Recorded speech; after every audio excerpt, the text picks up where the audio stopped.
They're absolutely more connected inside of an organization, and they're probably more connected outside of an organization as well. And so that in turn makes them more mobile.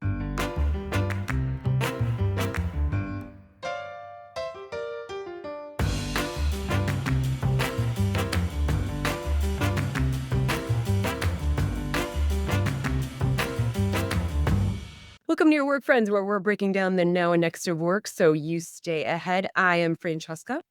And I'm Today we are talking about friends at work, yeah, which stands apropos for our title. yeah, No, we know a little thing or two about that.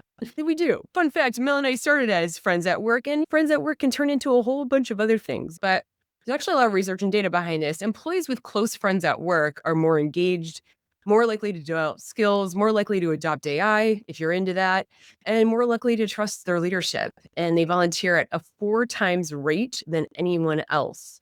This is the third year KPMG has tracked what workplace friendships actually do to the employee experience. And the picture that's emerging is that connection at work isn't incidental to performance. It's actually central to it. Yeah, we sat down with Sandy Torchia, who is KPMG's US Vice Chair of Talent and Culture. And she joined us to walk through the 3 years of data and what it reveals, how different types of workplace relationships shape well-being, engagement, resilience differently, and what leaders actually need to understand about employees who are most invested in the people around them. Eye-opening, actually. Yeah, very. I would say for managers and for employees. If you are debating your friends at work or thinking about your friendships at work, it's worth a listen. With that, here's Sandy. All right. Well, we are super excited to have this conversation with you, Sandy, today to your research on work friends. I'm curious what made you want to go deep on this connection with friendship as a strategic priority in the workplace and how that helps businesses. Yeah, it started as something that we thought was kind of intuitive. So I think everybody knows that work can feel different when you have these strong relationships around you. I was a little concerned that generations coming up behind us might have a different feel for that, especially given that many folks have been working, during COVID, work remotely. Hybrid work is still happening around us today, but we know that work feels different when you have strong relationships. I was a little concerned that perhaps that was changing.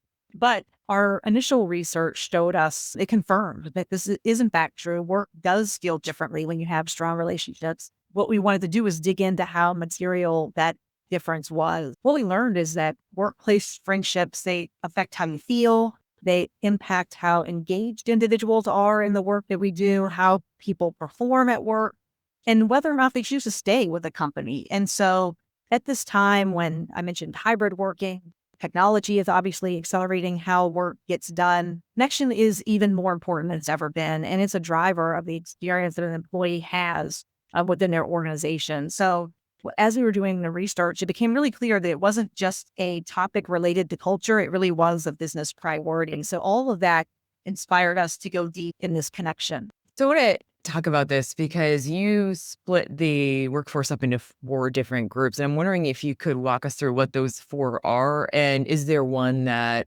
matters more? Yeah, that's a big question for Jessica. So there were 4 groups that we looked at. One was people with close personal friends at work. One was people, and I'll tell you what these mean in a second. The second was workplace friends. The third was people with collegial relationships. And the fourth was non-socializers.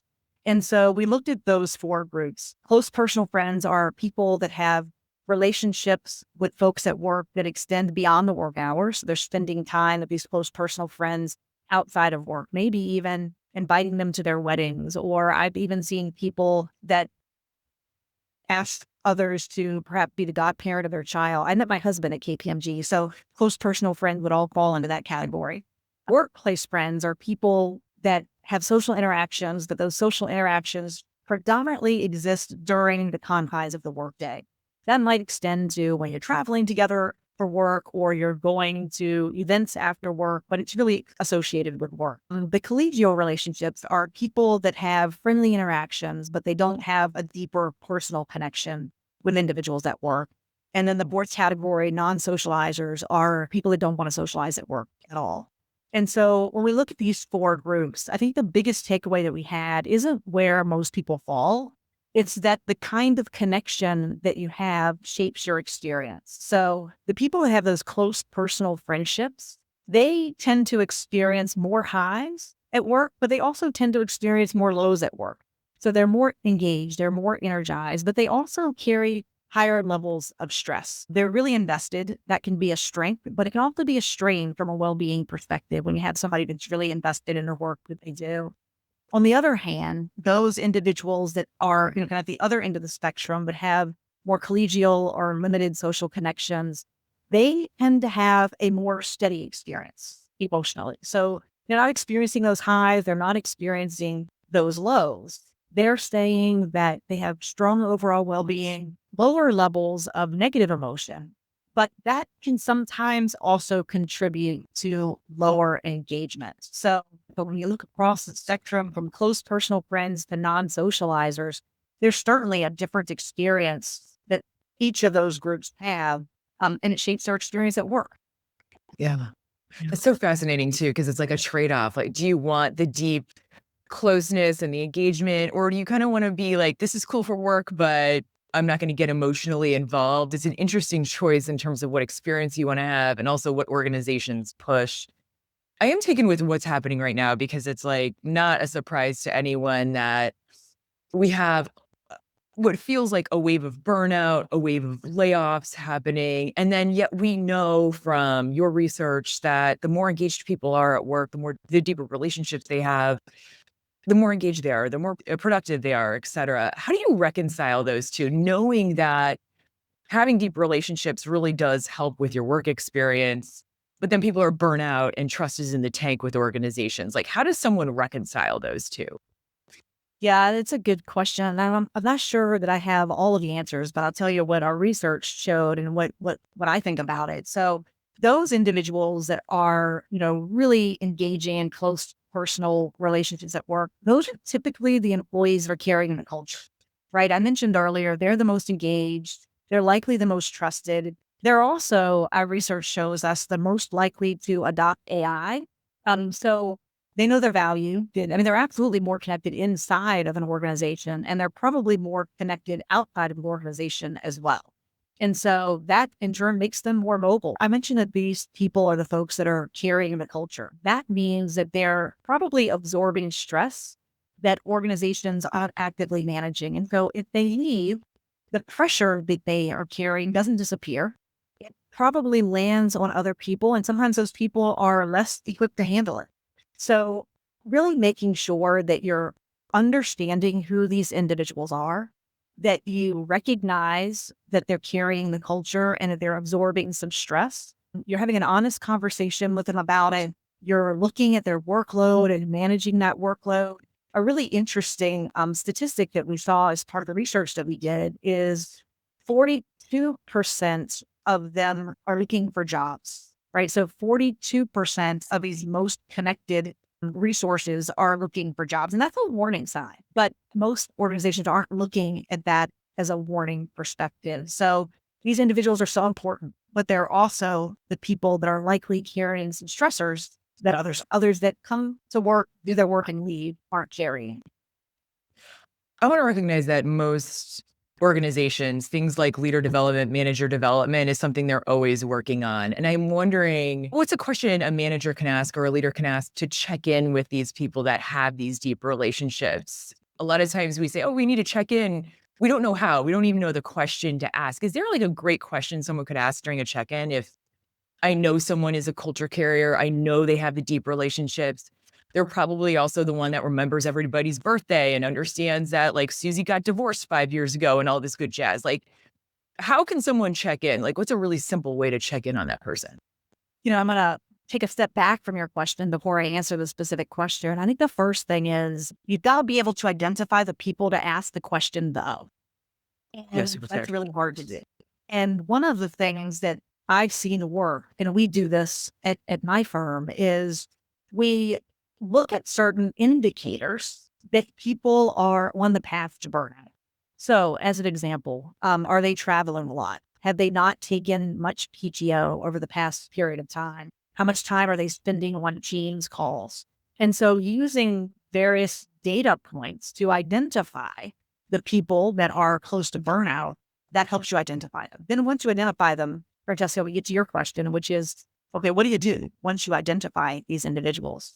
I think just acknowledging and asking them the question, hey, we saw that you haven't taken PTO in 6 months. We saw that you are traveling every week. We saw that your utilization is higher than the rest of your peers. How are you doing with that? Do you need to take some PTO? Has there been something that got in the way of you taking PTO in the past, and how do we fix it? So I think it's identifying them and then acknowledging and recognizing that this is something that's occurring and offering help. So like, it's not really a specific question, but it's really, acknowledging, recognizing, and then offering to help identify the individuals. I love the offer of help. I love the following through on the help. I think also just some people just want to be seen. Like they're also just doing a lot. Yeah. One of the things that really got us was this like friendly but not really friends group, right? And I'm really struck with this because I feel like the relationship with work and like the employer and the employee has evolved a little bit. Yeah. And I could see somebody really feeling like, listen, I'm going to go to work. I'm going to be friendly, but not friends with people because we're dating. I'm not marrying work. I'm dating my work. I might even be just, unhinged. You know what I'm saying? So like, we're not in a marriage situation. We're in a dating situation. That's my ethos around work. What are the trade-offs? I'm curious about your thoughts on that. Yeah. So that group, this friendly but not really friends group, they actually had the highest overall well-being scores. So that tells you something, right? I think at the end of the day, it says that you don't necessarily have to have these deep personal relationships to have a positive experience at work, which is great because not everybody, we had those 4 buckets we talked about earlier. Not everybody wants to have these close personal relationships at work. But at the same time, we've got to be conscious of the fact that these kinds of friendships, friendly but not really friends relationships, they are the ones that don't deliver the same depth of connection. They also don't deliver the same level of engagement when it comes to these closer friendships. So at the end of the day, it comes down to trade-offs. The trade-offs around how much you want your work and your personal worlds to intersect, what kind of experience you're looking for on a day-to-day basis and over the course of your career, what level of connection do you as an individual need to feel supported and able to do your best work? So there's not a one-size-fits-all answer, and individuals might want a different scenario at work. I mentioned earlier that when we embarked upon this research, I was a little concerned that we were going to find that people weren't as interested in having close, friendly relationships at work. And I mentioned that I met my husband at KPMG. I have a lot of friends at KPMG that, they've become family to me. But I also have 2 stepdaughters that are one's in their late 20s, one's in their early 30s. I was talking to her about the importance of going into an office to get the experience of, getting to know your colleagues. It creates a more meaningful work experience that she said to me with a little bit of disdain. She said, I don't need any more friends. I've got enough friends and I don't need any friends at work. And she was kind of hinting at, and you're a little pathetic because you have so many friends at work. But at the end of the day, again, it's not a one size fits all answer. And I think that many individuals have been able to see that their work experience is more enjoyable. That therefore makes them more engaged. And that therefore work employee experience a little stickier. Just as a sidebar, I too married my husband and I met him at work. So I totally understand this. And every year when I do my Christmas card list, I'm like, solid, like 80% of these people are people I've worked with, right? I develop very deep friendships with work. And then I'm wondering if it's just also like a personality trait. Like I just go deep with people. When I was reading your report, I have to tell you, I was like, I totally understand the logic of friendly, but not really friends. I couldn't do it. It's like when someone's like, Renary, C's get degrees, just phone it in. I'm like, all right, I'll try it. And I'm like, I can't do it. I can't do it. So I think there's also just this like, I like to go deep. I agree. And I think that this going deep, it gets more challenging the further you move up within an organization. Because sure. all of us have been in those scenarios where your friends were your peers and one of that peer group gets promoted and suddenly you're no longer peers, dealing with that's really hard. So I think that it's personalities for sure. There's definitely work dynamics that get in the way. People say that it's lonely at the top of an org chart, and I think that's absolutely true. And these dynamics of friends at work, for me, are part of that. I want to talk about managers because one of the things Francesca and I have been following for the past couple of years, and quite honestly, forever, it feels like managers are always stuck in the middle and they're always kind of getting hit from both sides. And over the past year, we kind of saw this big push of flattening organizations and even removing managers from the equation. But in part of your research, your data showed that a manager is actually the difference between someone having close friends at work or having nobody potentially. So, what does that mean for managers? And are we thinking about the role of manager completely wrong, just given the latest headlines about managers? Yeah, Val, good question. So, many, if not most organizations have been measuring managers based on output. So what are they doing? But we need to also measure managers on the conditions. So how do people on their team feel about them? Do they feel like they're seen? Do they feel like they're supported? Do they feel like they're connected? That's a really important role of being a manager. And people appreciate that, but we're not really measuring managers on those conditions. In our research, we found that 78% of employees with close friends say their manager cares about them as a person. Only 30% of these non-socializers said the same thing. So that gap between, 78% versus 32%, it's a pretty big gap. Managers just play an important role. They can be the architects of belonging within an organization, right? If they aren't people that are modeling psychological safety, if they're not modeling connection, if they're not modeling being warm and welcoming, it's really not going to happen organically, and it can get engineered out of a scenario. So I think the most important takeaway from this is that connection at work really does start with the individual's direct manager. It's up to people leaders to make sure that they're equipped to carry out that responsibility. So really important role that managers play. We've got to recognize them for that role, and we've got to measure them. Yeah, with all of that said, how critical is it when you see these kind of big swaths of pulling them out of the org or saying they're not important? We've seen that in the headlines over the past year. What's your reaction to that? I think the role of a manager is absolutely going to evolve over time as the work that, associates or less tenured employees in your organization changes as a result of the technology. But there will always need to be someone that has the responsibility for managing the work and managing the team. The work's going to be different. The team's going to be different. But the management of that work and that team needs to continue. We experienced this when, many professional services organizations moved work offshore. And if we just moved the work offshore and didn't manage our offshore teams, we would have never gotten the output that we needed. And so those onshore managers that got to know the offshore teams, invited them to, the virtual celebrations that they were having, asked them questions about their family, like those managers that did that right are the ones that were able to thrive in an environment where much of the work was being offshore. And it's the same situation here. The work's going to be different. The team's going to be different, but you still need somebody to manage both. Yeah, that nurturing matters for sure. One of the things that stood out to me was the research around remote workers going to AI first, right? And not their coworkers, and in-person people going to people first because they have the strongest relationships. So there's that trust. But one of the things over the past few years that is in high demand is around flexibility, especially post-COVID. And there seems to be a lot of friction between organizations with RTO and what people are hoping for. Some sort of, most folks that anecdotally that Francesca and I speak with are like wanting a hybrid, right? Some people still 100% remote. So if that's still in that hybrid or remote is still in huge demand from employees, what's the middle ground to support both needs?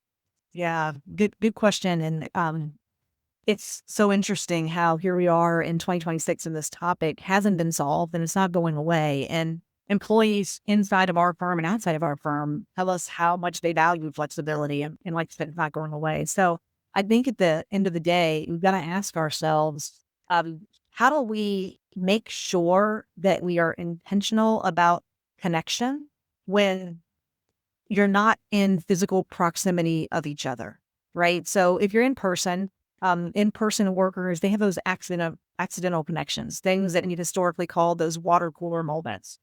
So, I walk out of my office and can have conversations in the elevator all the way down the hallway, out of the office to Starbucks. I'm going to have those accidental connections with people all day long when I'm in person.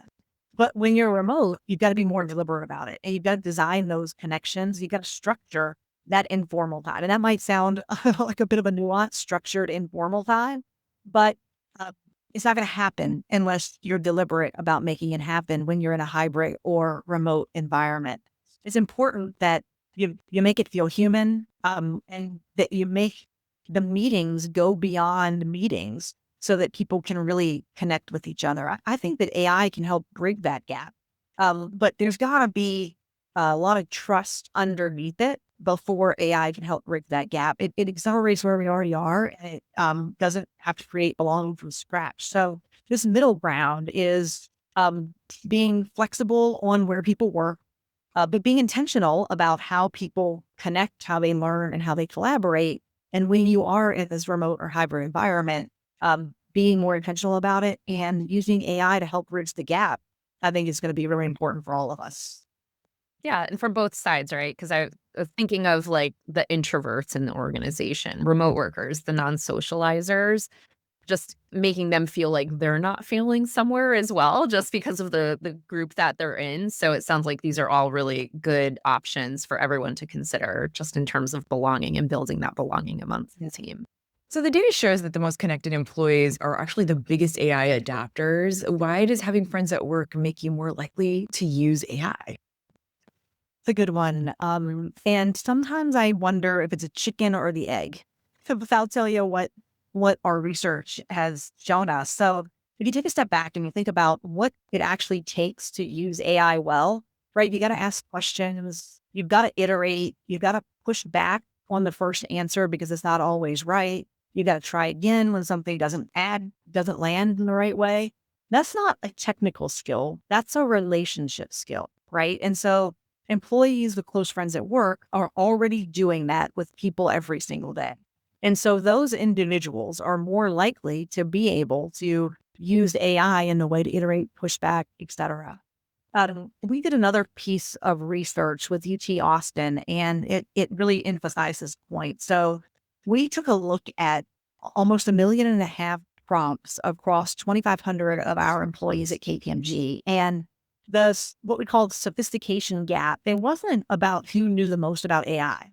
It was about who engaged with the AI in a conversational way, right? So who treated the AI like it was a thought partner rather than just a search engine. And those behaviors map almost exactly to how these highly connected employees already operate with their colleagues.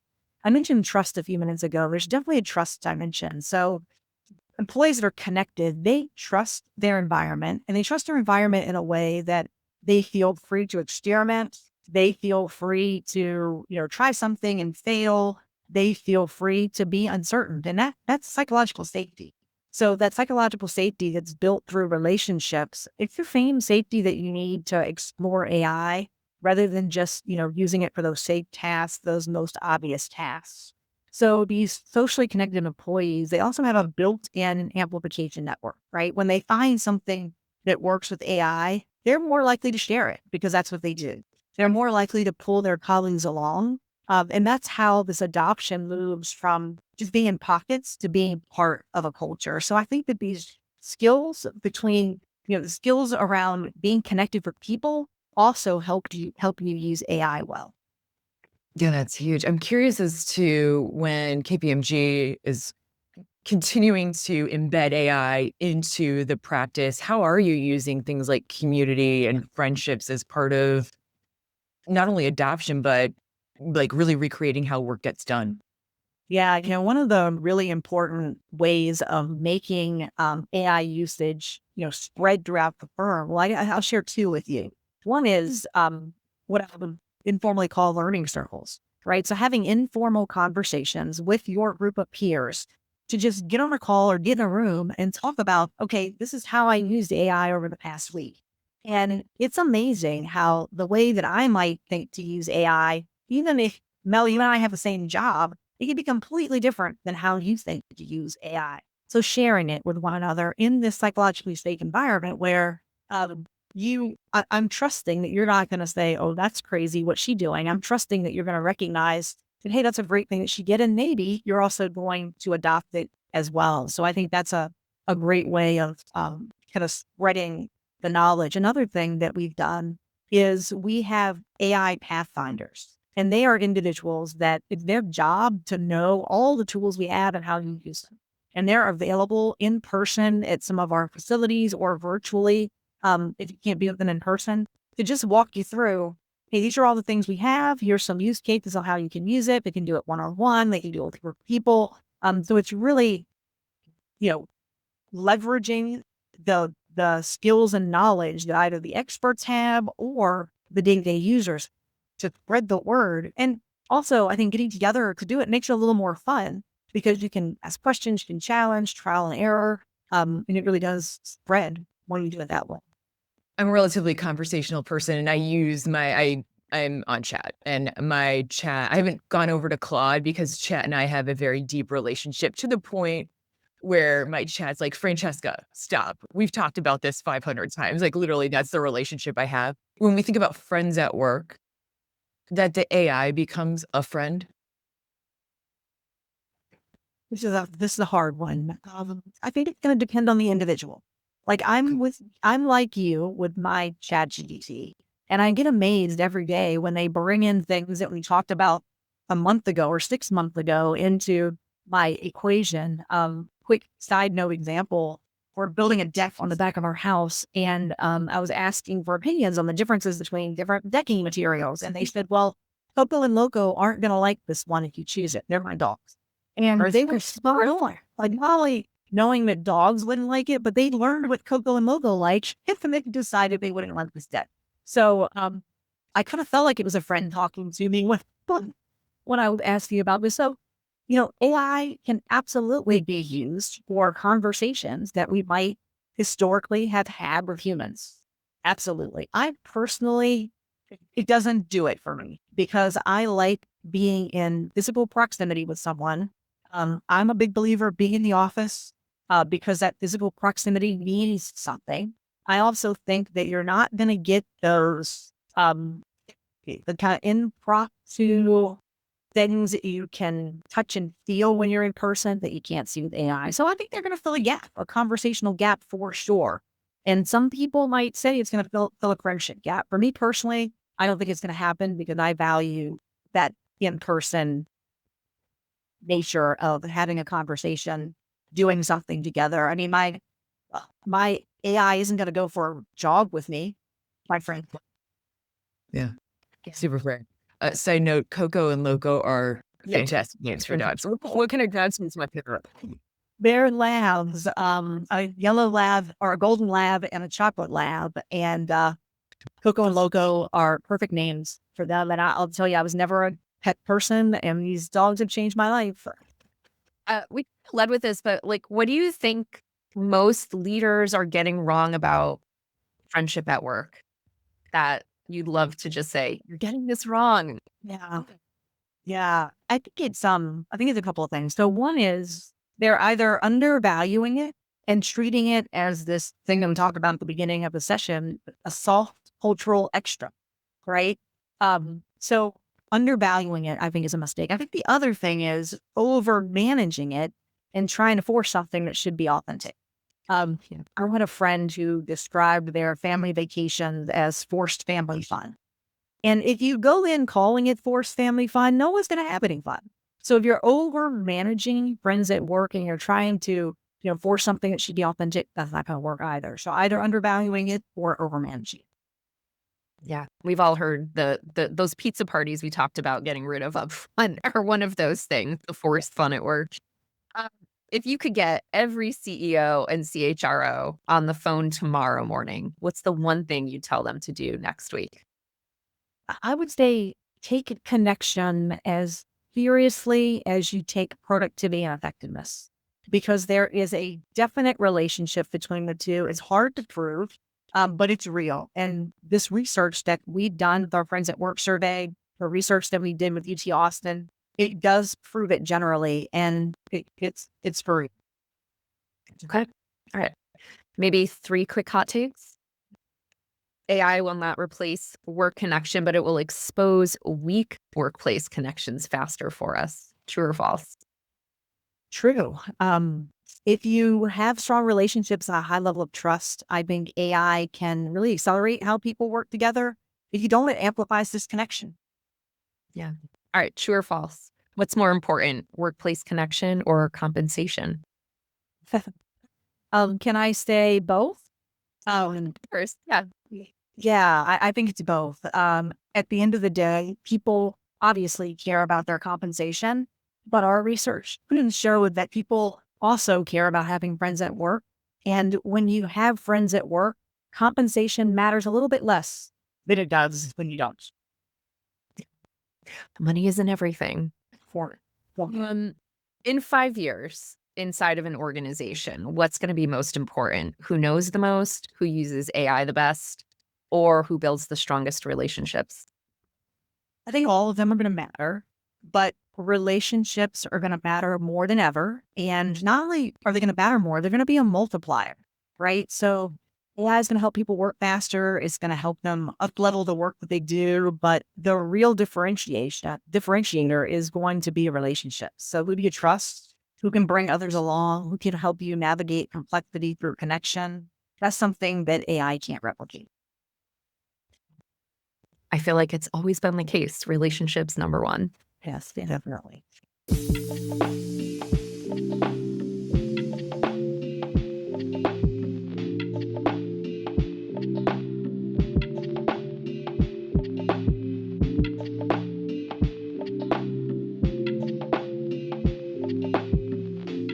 We just have a couple of questions to get to know you a little bit better. We call it our rapid round. Are you game for those questions? Absolutely. Let's get into it. All right. It's 2030, which is not far away, which is a little scary. What do you think work is going to look like? Well, I'll tell you, when I think of 2030, it does seem like it's far away, but it's really only 4 years away. And so sometimes it's hard to imagine the differences that we're going to experience because things are moving so quickly right now. But I think a couple of things. One is we're going to see AI working side by side with humans, right? It's not going to replace humans, but it's going to be side by side with humans. What that looks like, I think, is still to be determined, but absolutely agents and humans side by side. Today, a lot of companies are focused on getting tools in the hands of people. They're focused on training people on the tools. But what we really need to focus on is evolving the work. And we're going to see significant evolution in the way we work over the next 4 years. So moving from kind of the quantity of usage to the quality of usage. In 2030, everybody will have access to the tools. Every company will give their employees access to the tools. People will know how to use them, but it's really how will work evolve as a result of using the tool? And then how will organizations make sure that our employees have the skills that they need? How do we make sure not only that individuals are ready, but the organization is ready? So that probably, Mel, wasn't rapid fire. Just to go off what you just said, the latest usage report came out today in Harvard Business Review. And so one of the findings is like, okay, we're at efficiency gains, but that growth and transformation is like, that's where we need to see the change, which I think that's what you just said, which is great. All right. What's one thing about corporate culture you'd like to just see kind of die already? Corporate culture is just so important. But a lot of people view it as this squishy, soft thing. And it's something that you focus on ice cream socials or ping pong tables to really influence. And that needs to stop, right? When we think about everything from AI adoption, we think about attracting and retaining employees. We think about engagement in the work that we do. All of that gets better with strong culture. And that's a business result. Moving from culture being this nice to have, soft and squishy thing to something that is really driving performance, really driving results, really being a value generator. That's what I'd like to see change relative to corporate. Hear, hear to that. We would like to see that not as a soft thing as well. What is the greatest opportunity most organizations are missing out on in this moment? Every organization is investing in technology, right? So getting tools in the hands of our people, that's really important. But we've got to focus more on this human side of productivity, the human side of effectiveness. So how do people grow? How do people learn? How do people work differently alongside the tools? Because human in the loop is so important. Getting the software, it might be expensive, but it's easy. You get it, you train people, but really focusing on this human side of productivity is important. And so making sure that people know how to use the tools, that they're sharing what they're learning, they're pulling their colleague forward. A lot of companies are skipping that right now, and they're wondering why adoption is stalling. Focusing more on that, investing more on that, that's the hard part. And that's something that many companies are missing out on. This is going to get a little more personal. What music are you listening to right now?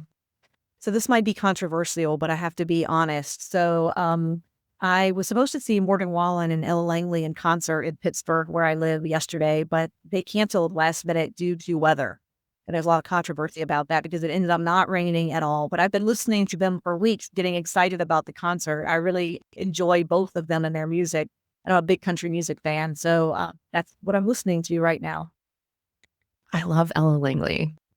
So bang. Or nice. Yeah, she's awesome. What are you reading? Audiobooks count, by the way. And you could just say an article too. It doesn't, no judgment. But what on your reading list this week? I am an avid reader, and I tend to spend my reading time on the nonfiction.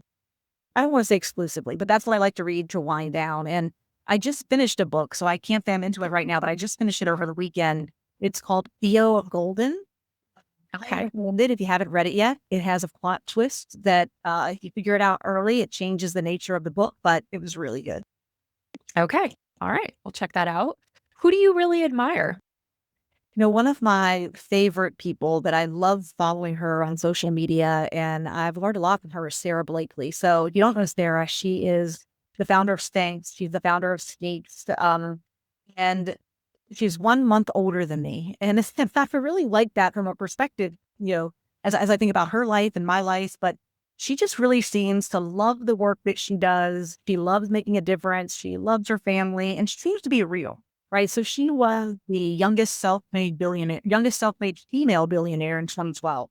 But she talks about how she hates wine. She loves to eat Cheez-Its. She loves to sip tequila and all these things while also being the youngest self-made billionaire in 2012. I just really admire her.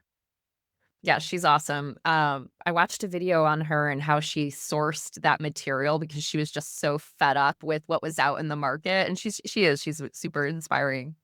Now that you are where you're at, what's one piece of advice today that you wish you had when you first started your career journey?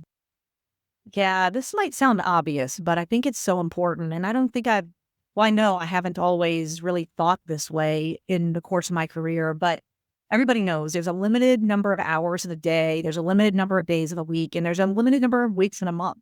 But every single one of us has an ability to bring the type of energy, the amount of energy that you want for those hours, those weeks, and for those months. And so it's so important to find out what fills you up, right? What gives you more energy, and also to make sure you understand what drains you, what brings the energy out of you. Do more of those things that fill you up, less of those things that drain you, and appreciate that a lot of that is within your control.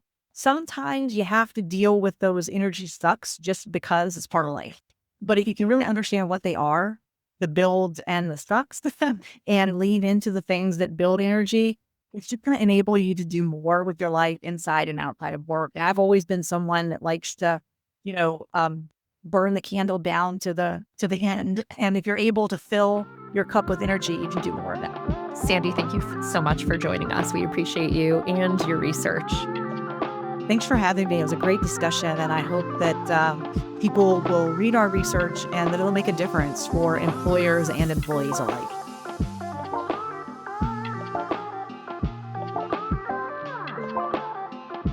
Thanks for joining us today. Music was by Pink Zebra. This episode was produced, recorded, and edited by yours truly, Francesca and I, of Your Work Friends. And we're an indie pod, folks. We drop new episodes each week on Tuesday.